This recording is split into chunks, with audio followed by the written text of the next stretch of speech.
Allora, hoje abordamos este assunto da ureia, ou melhor, do nitrogênio ureico, mas que depois não é exatamente isso.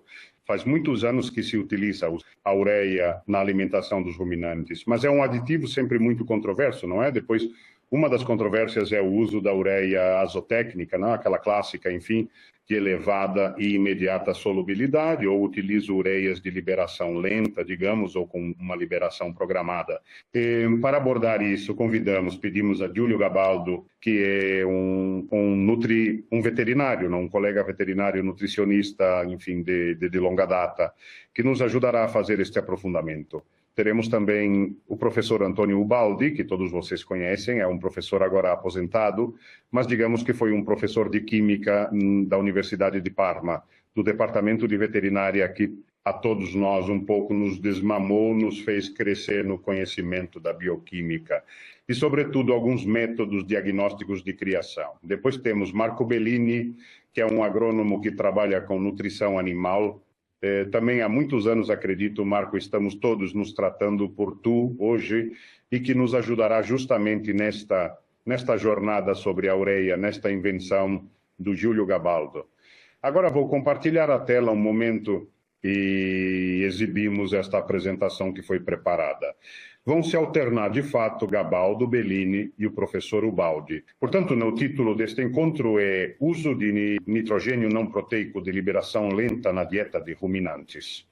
Veremos que é uma patente, então algo, digamos, no qual Gabaldo dedicou os melhores anos da sua vida. Não é mesmo, Júlio? Eu diria que sim. Ok, esta é a biografia deles, mas a veremos ao longo dos discursos. Agora, justamente, é Júlio Gabaldo que nesta fase se define como inventor da tecnologia e diretor e titular da patente Prodinat Process. Pode falar. Então começo. Como disse antes a colega Santini, falar de ureia é uma coisa muito antiga. Não é uma coisa jovem. Existe desde sempre. Desde que existem as alimentações de ruminantes. Porém, o problema da ureia não é tanto o fato de ser química, de ser sintética. O problema é que é uma fonte de proteína muito nobre se estiver em pequenas quantidades, em quantidades modestas, porque se degrada e poderia degradar-se no rumen a uma certa velocidade e ser nociva. De fato, eu coloquei como primeiro slide. Naturalmente, a soja é a única proteína, digamos, eficaz, de uma certa relevância que é usada também nos ruminantes. Pode, havendo proposta semelhante, incluir também a ureia. Mas o problema real, eu me permiti fazer um pequeno metabolismo do nitrogênio dos ruminantes, para mostrar que a ureia está praticamente participando, entrando no rumen, entrando no intestino e circulando pelo fígado, retornando através da saliva. E retornando, participa em praticamente todas as reações metabólicas e energéticas. Então, quais são as perguntas a se fazer? A soja é cara. Sim, sempre foi. Mas agora, neste momento, está em baixa. Em outros momentos, em alta. Já passamos por momentos em que a soja não custava nada. Por momentos em que custava 3 vezes o milho. Lembra, Alessandro? Sim, hein? Aconteceu isso. E de confiar na soja. Tanto mais que a soja é um produto que é praticamente produzido quase todo pelas Américas, há as partes principais. Depois há um pouco de Ásia, mas não são as principais. Depois a soja tem também outro problema. Se não for bem tratada, a farinha de extração não é bem preparada, tem também algum efeito secundário. Tanto é verdade que medimos a urease para garantir que não seja nociva. Enquanto nos ruminantes temos como alternativa, como foi dito, a possibilidade de usar ureia. Se a usarmos de maneira precisa, tendo presente que a ureia deve entrar no rumen de uma maneira, como se diz, lenta e de certo modo, que agora vamos explicar.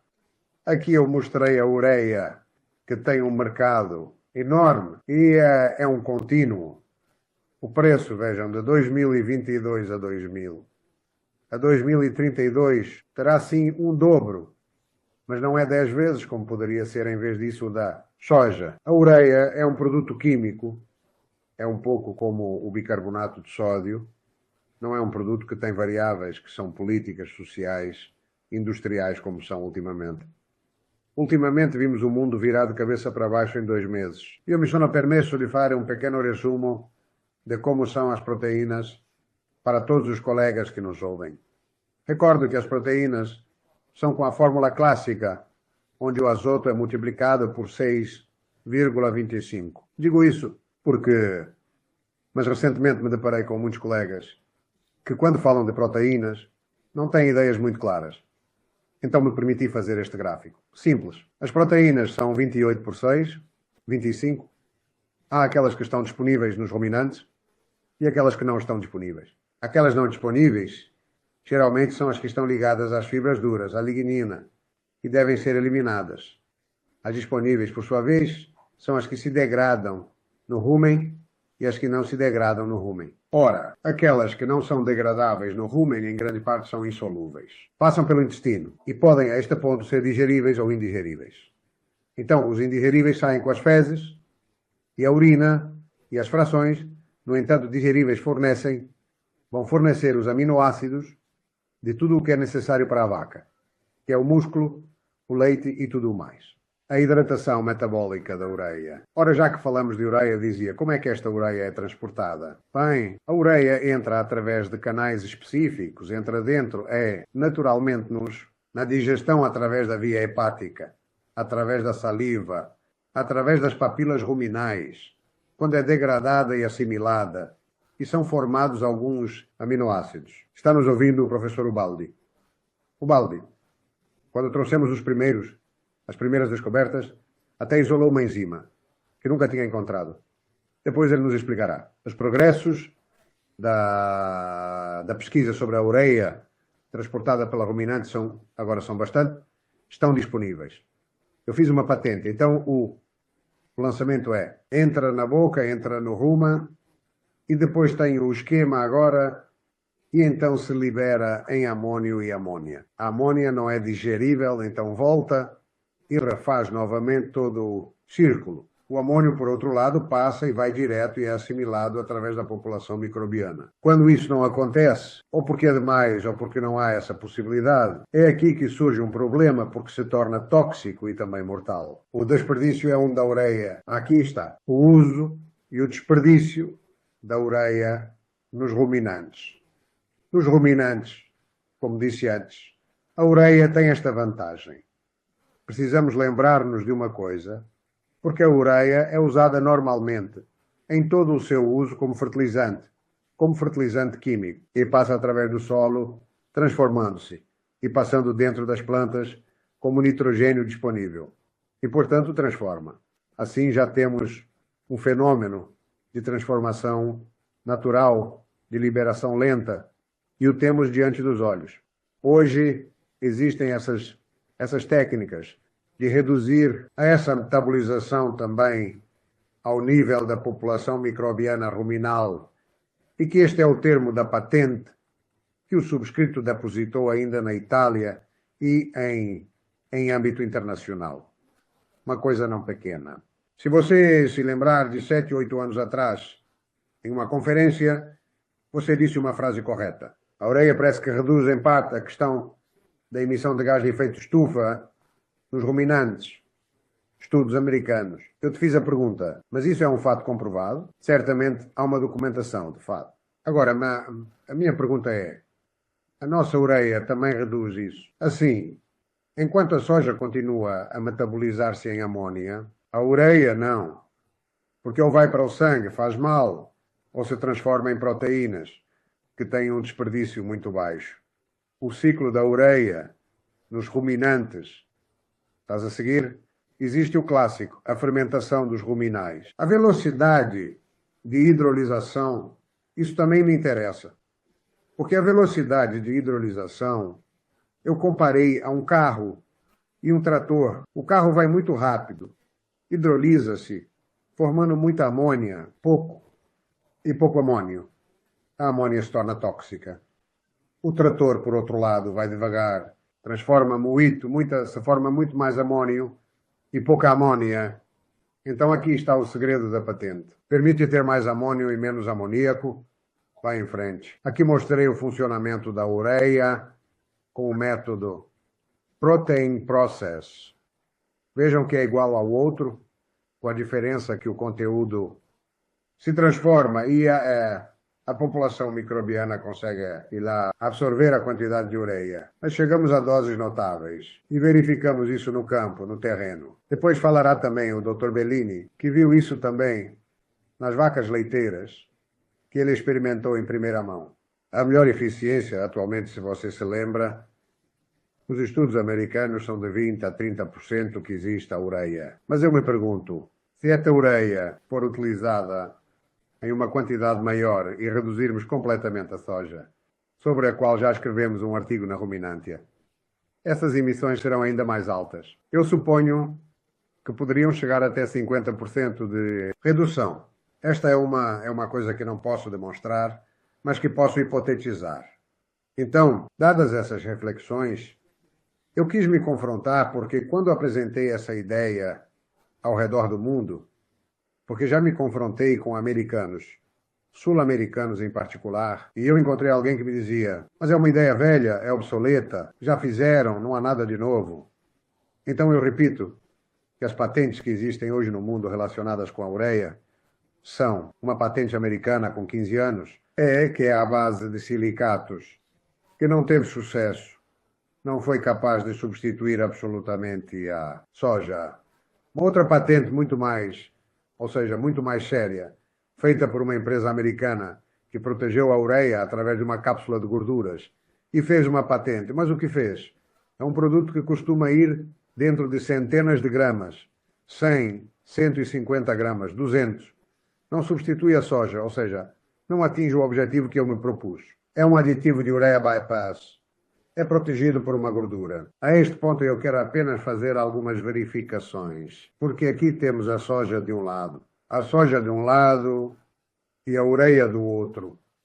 Se olharmos as proteínas, a soja tem 44% de proteínas, a ureia tem 280.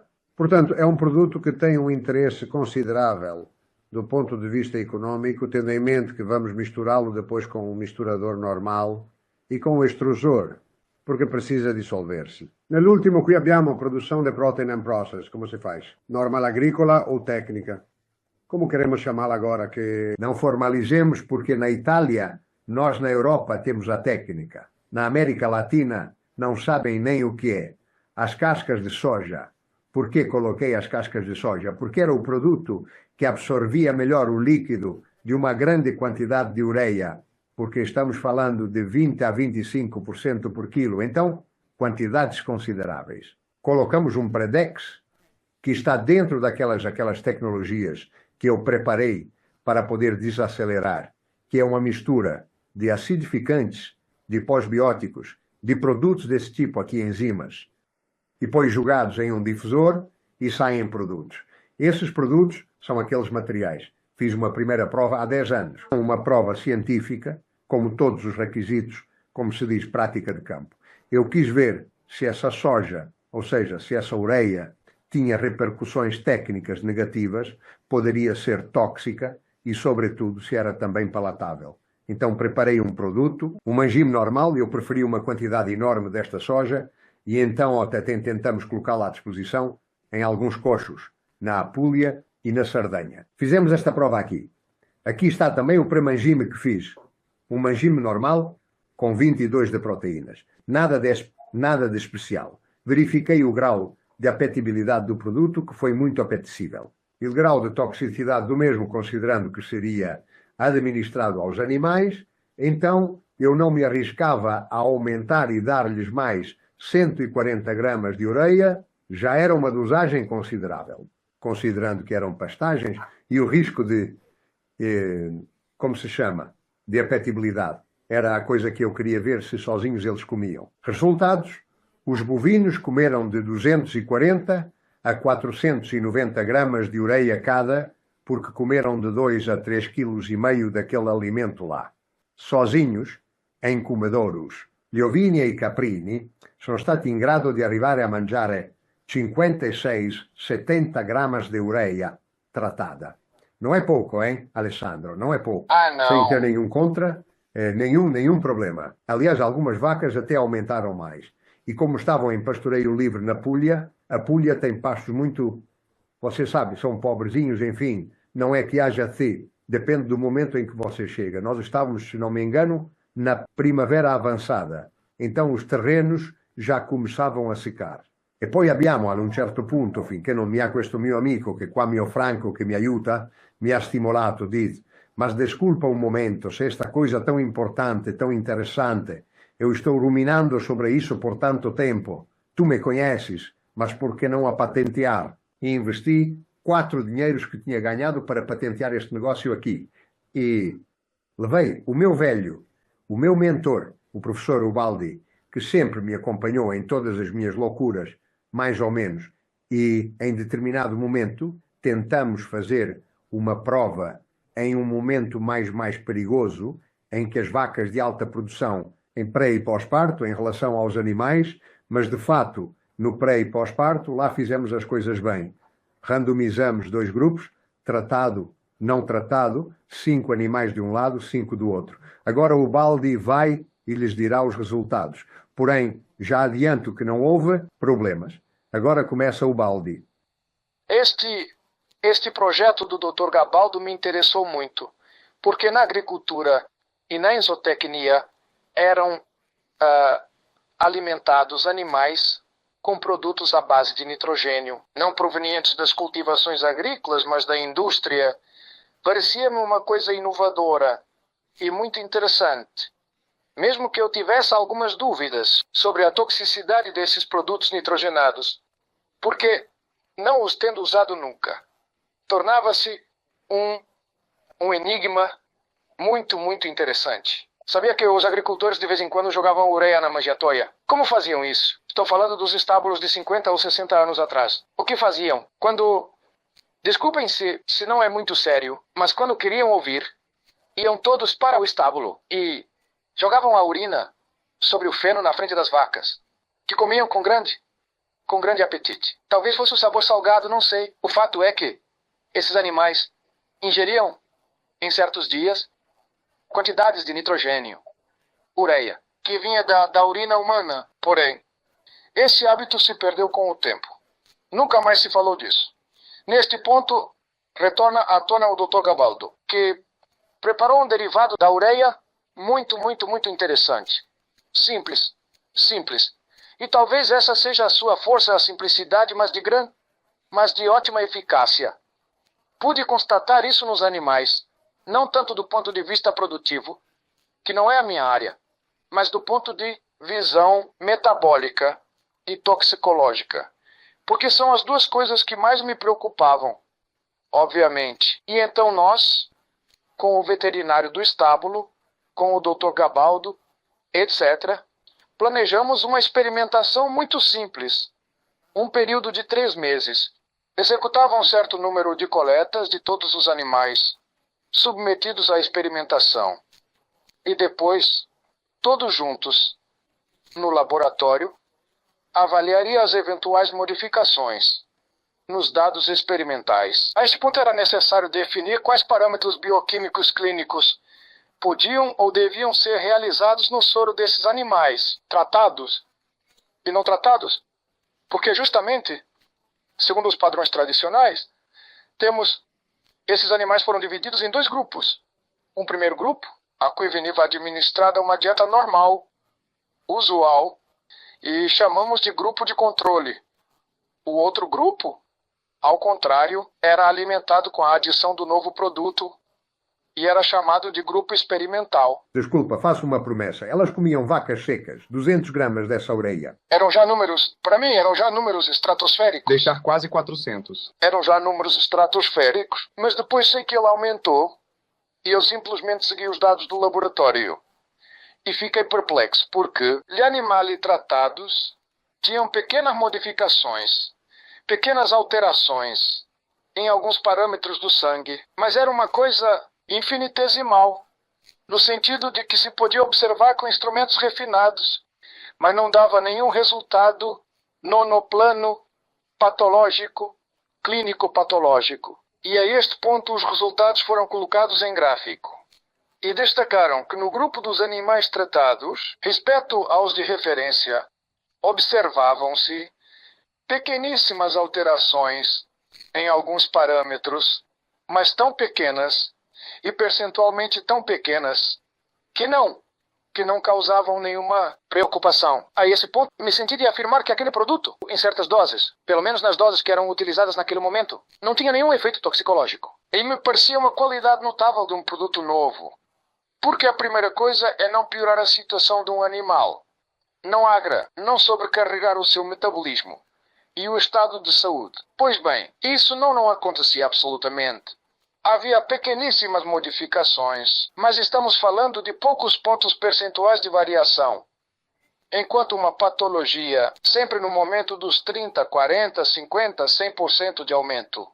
Enquanto aqui as diferenças eram apenas detectáveis nos dados de laboratório.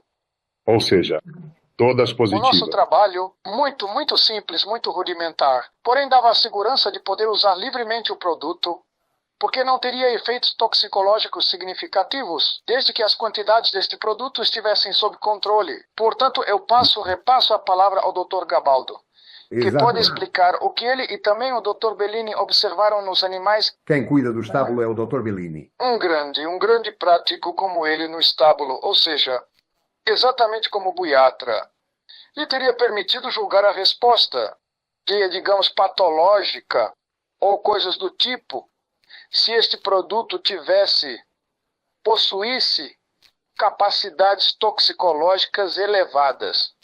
Então, o Dr. Bellini é quem poderá nos dizer, em campo, o que se pode observar.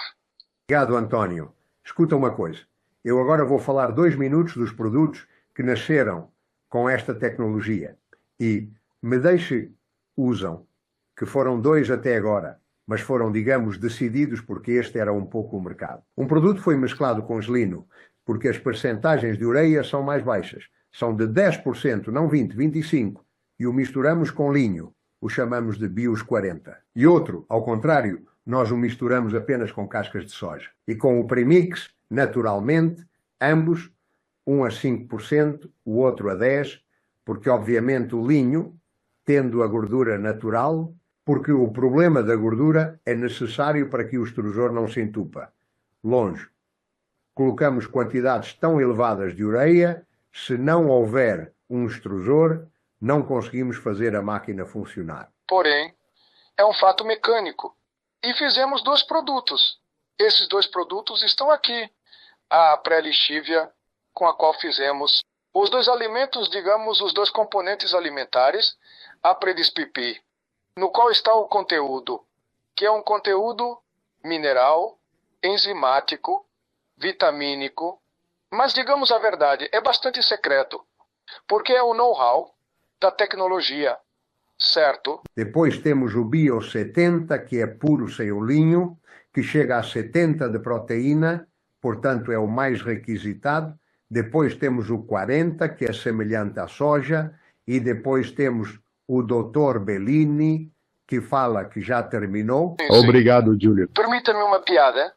O verdadeiro know-how desta prova é que pode beneficiar os animais, pode até mesmo melhorar a sua carreira, no sentido da idade, da produção, da reprodução, porque dá simplesmente um incremento de alguns parâmetros fundamentais.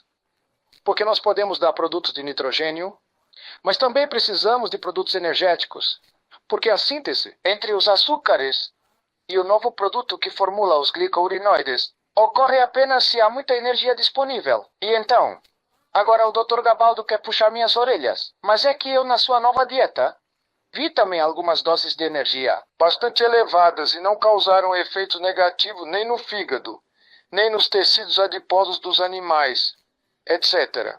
Portanto, o caminho está certo.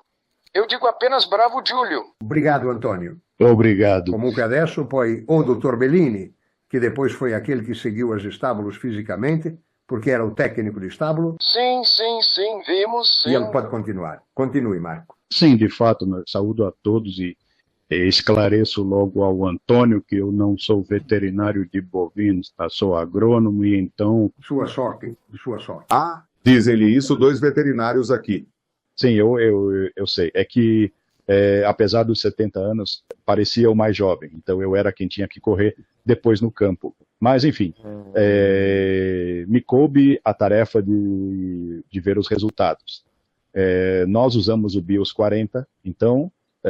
a formulação explicava antes o Júlio, e onde precisávamos nos preocupar também, em testá-la em um estábulo de vacas leiteiras. Não foi fácil, ou seja, digamos, as pressões eram duas. Antes de tudo, tempo, porque tínhamos que ser rápidos. Depois também encontrar currais que pudessem usar esta ureia, porque, como sabem muito bem, nem no consórcio do Grana Padano, nem, obviamente, no do Parmigiano Reggiano, a ureia pode ser usada. Então, conseguimos encontrar esta estrebaria disponibilíssima, seguida, vocês verão também nos dados, do ponto de vista também gerencial, de maneira ótima. Uma granja não muito grande. O proprietário, o criador, também ele um agrônomo formado em Pádua, portanto, acompanhamos esta empresa. Então, eu quis, primeiro de tudo, enquadrar esta empresa aqui, é uma empresa de 33 hectares, na província de Verona. A E-subdivisão do recentramento cultural prevê, então, o silo de milho, como podem ver, a alfafa, né, o pastone, e uma mistura de gramíneas que são ensiladas. Na segunda semeadura, temos o sorgo para forragem e o pastone integral após a mistura de gramíneas. E todos os dados que nós coletamos foram coletados através do software da IA. A empresa, obviamente, está inscrita nos controles funcionais, por isso todos os dados que obtivemos são dados que obtivemos através das elaborações do programa do SIM, ao EVA. A manada é composta por 83 cabeças, portanto, repito, não é um estábulo enorme, mas muito bem cuidado também justamente pelo Lianimale, o número de animais, e não é sempre dito que com poucos cabeças haja sempre uma ótima gestão. Enquanto, neste caso, fomos realmente afortunados pela colaboração e dedicação da parte do criador. A estabulação era uma estabulação livre sobre cama, e os animais na datação eram 36, temos 15 nascidas, as novilhas, a recria, então, das vitelas até as novilhas prenhes, 32 animais. Vou continuar. Estes aqui são os gráficos dos controles funcionais com dias em que comparei os dias de lactação e os quilos de leite produzidos. Naturalmente, vocês veem a tendência, que eu diria lógica, ao aumentar dos dias de lactação, ao diminuir, desculpe, na primeira fase dos dias de lactação tivemos picos até 31,5 kg, enquanto que, indo adiante, estamos no verão de 2024 e aumentam um pouco os dias de lactação, devido ao clima e também, como disse, aos dias de lactação, os controles funcionais relataram uma média mais baixa. Subiu novamente em outubro. Aqui, digamos que o teste foi realizado nestes 3 meses, desde julho até meados de setembro, portanto, em meses onde os rebanhos geralmente estão absolutamente sob estresse, tínhamos um certo receio de que pudessem produzir também alguns efeitos negativos além do estresse ambiental normal, devido ao calor, enquanto, como veremos, ficamos muito contentes com o que pudemos medir. Nesta outra diapositiva, quis comparar as duas rações. A nossa preocupação foi fazer isso, digamos assim, isoproteica, e ajustando um pouco as quantidades dos alimentos que compuseram a ração experimental. Em função também, por exemplo, pelo fato de que a empresa ficou sem o pastone integral e, portanto, tivemos que aumentar do outro lado a farinha de milho, dado que o trinciato de milho tinha que permanecer sempre a mesma quantidade por problemas relacionados à disponibilidade. Digamos que os forragens que estavam presentes na empresa tinham características que, infelizmente, não eram as do ótimo.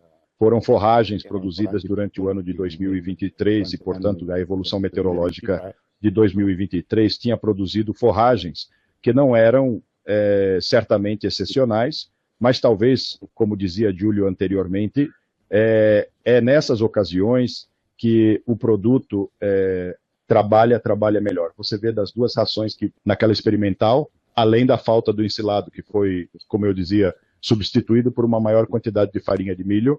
A ração experimental não tinha, foi completamente substituída pela soja através do BIOS 40, então eles chegaram a comer até 2,5 kg. No final do teste também, fomos até 3 quilos. Esta é a composição que deriva do software de racionamento, mas que é confirmada também pelas análises do Unifit, que retraçaram quase todos os valores do software. Isso, que acreditem, para um nutricionista é uma grande satisfação. Os dados durante a narração experimental, peguei como documento o sintético coletivo que deriva dos controles funcionais da AIA, como já disse antes, e tomando a média anual do estábulo, não conhecendo o estábulo, não estando há anos dentro do estábulo, mas querendo fazer e comparar o histórico do estábulo com a situação que tínhamos durante a fase experimental, veem que também mantivemos os valores que costumavam constituir o histórico da fazenda. Gostaria de destacar, especialmente também, a média dos dias no pico de lactação, que não é fácil levar a 81 dias de lactação, justamente porque dessa maneira aqui sabem bem que aumentando os dias do pico de lactação consegue-se dilatar a curva de lactação, assim ganhando muito mais leite no âmbito da própria lactação convencional. As células somáticas diminuíram também porque o número não é elevado de cabeças, bastou identificar aquela vaca que tinha grandes problemas para que o número diminuísse. Rápido. A ureia, vejam, a ureia no leite manteve-se em valores mais que aceitáveis, os animais prenhes estavam em torno de 50% a 56% durante a fase experimental. Essas são as curvas de lactação, também extraídas do software, onde se vê que justamente são curvas para cada ordem de lactação, portanto, curvas fisiológicas nas quais se evidencia o pico de lactação, o crescimento durante a primeira fase e depois, naturalmente, ao caminhar em direção. Quanto mais se avança nos dias de lactação, obviamente o leite diminui, porém o conforto é ter visto curvas de lactação e não, especialmente como pode acontecer também no período de verão, quedas de lactação, onde após o primeiro controle há apenas baixas di leite. Come dicevo prima, questa è la distribuzione delle cellule somatiche differenziali, quindi vedete che abbiamo un 58% de vacas saudáveis, un 23% de vacas em risco, no primeiro estágio de inflamação, eventualmente. Existe uma certa porcentagem no estábulo onde estávamos, uma certa porcentagem de vacas com mastite subclínica ou clínica, devido também, obviamente, ao tipo de alojamento, que, se é muito mais confortável para as vacas, na verdade, é muito mais difícil de gerir. Esta, ao contrário, é a síntese da gestão reprodutiva. É uma coisa a qual dou muita importância, porque então, digamos que o tempo de espera voluntário escolhido pelo criador era de 70 dias. Então, nas vacas, vejam, as não insemináveis, que tem essa fatia amarelo, 4,3%. Então, eram aquelas que ainda não tinham atingido os 70 dias. As não insemináveis, peço desculpa, estas aqui, 17, que eram aquelas que não tinham ainda alcançado os 70 dias, as insemináveis, aquelas dos 4,3, as fecundadas, ainda as vazias, este pequeno segmento, enquanto tem os 61,7 de gestantes. Nas novilhas, a situação, em vez disso, é esta, com 62,5% de novilhas gestantes. Este é o índice de resumo da fertilidade, obtido também aqui pelo Pelúcia elevado, vence os intervalos para tomar um arco de tempo que vai de dezembro de 2023 até dezembro de 2024, portanto, além também do período de teste experimental, para evidenciar que o teste experimental não produziu, de qualquer forma, efeitos negativos. Vejam que a taxa de gravidez, ou seja, o PR, está sempre em valores muito altos. A média do ano é 36, então um estábulo que, do ponto de vista da gestão no que diz respeito à fertilidade, é gerido muito bem. E isso é o que conseguimos evidenciar dentro da prova, que durou esses 3 meses, 3 meses estivais, onde as vacas responderam de forma excelente. Obrigado, Dr. Bellini. Marco, posso acrescentar uma coisa? Absolutamente sim. Se vocês se lembram do ano passado, na Piano La Padana, não sei se você veio, mas sei que você veio, tínhamos médias, um índice térmico que caía em 85 a 87. Quer dizer, uma coisa indecente. Alimentar as vacas naquele momento era coisa de outro mundo. E poi quello che disse Bellini, e isso eu quero destacar, a questão é que com este produto conseguimos fazer digerir, não estou brincando, realmente forragens péssimas e digerem tudo. É por isso que digo que este produto foi feito para ser usado nos países mais desfavorecidos como forragens. Então isso... Ou de qualquer forma nos anos em que... Da América do Sul, mas do Magreb, sobretudo. Ou ainda nos anos em que os forragens não são ótimas. Isto aqui é... Estou de acordo. Verdadeiramente. Depois outra coisa que queria, que tinha me esquecido de destacar era, mas que se viu também na tabela das rações, são os quilogramas de matéria seca ingeridos. Eram em torno de 24 a 25 quilogramas de matéria seca ingerida, o que, em um período de verão, é realmente bom. Alessandro, aqui ao lado há a patente italiana e ao lado há o PCT, que por enquanto, infelizmente, está confirmado apenas no Brasil. Portanto, o PCT... Itália e Brasil, por enquanto. É diretor internacional, Júlio, correto? Sim, é internacional. Isto é, obrigado pela sua atenção e desculpem o inconveniente. Obrigado a vocês. É um momento enquanto interrompemos o compartilhamento, assim concluímos. Bem, digamos interessante porque claramente o tema da soja, ou melhor, sim, das farinhas de extração de soja, mas também de outras oleaginosas, é claro. A sua volatilidade de mercado e também o fato, digamos, da perplexidade que causa na opinião pública o uso de oleaginosas produzidas na América do Sul, mas também na América do Norte, onde claramente tem um impacto ambiental importante. Portanto, pode ter potencialmente dois desdobramentos, um desdobramento técnico, econômico e outro também um desdobramento ético, se quisermos usar esse termo que está cada vez mais se difundindo. Interessante haver feito um teste, me parece ter entendido, Giulio, extremo, ou seja, extremizado, porque em um momento climático e anual, onde geralmente não se fazem os testes, porque é de tudo e mais um pouco, não é do final do verão. Então, por mais que alguém seja um bom criador, enfim, o estresse térmico afeta duramente e está fazendo isso de maneira pesada. No ano passado, considere que provavelmente a diferença entre a primavera e o outono foi cerca de 3 litros de leite, o que é uma quantidade tremenda, considerando Mas você sabe, Alessandro, que a nossa antiga lei de nutricionistas diz que enquanto você permanece no 10%, há a compensação. Depois, os animais entram em descompensação. Não se volta mais atrás. Certamente. E, portanto, é claramente uma condição extrema que eu acredito que seja uma excelente informação que foi compartilhada com os colegas e que nos seguirão, enfim, e estão nos ouvindo. Estou à disposição para todas as perguntas e todas as coisas que possam ser.